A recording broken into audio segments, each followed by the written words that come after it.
தினம் தினம் உன்னை பார்க்கையில மனம் விட்டு பேச துடிக்கிறேன். ஒரு கதை தானே நடக்குது, உள்ள கதை உள்ள முழிக்குது.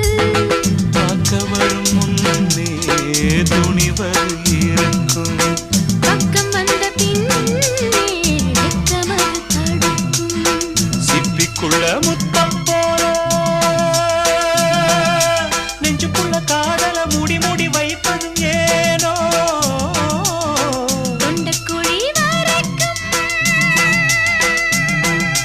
அலையின வார்த்தையும் வந்து வந்து திரும்புது ஏனோ. சொல்லாமத்தானே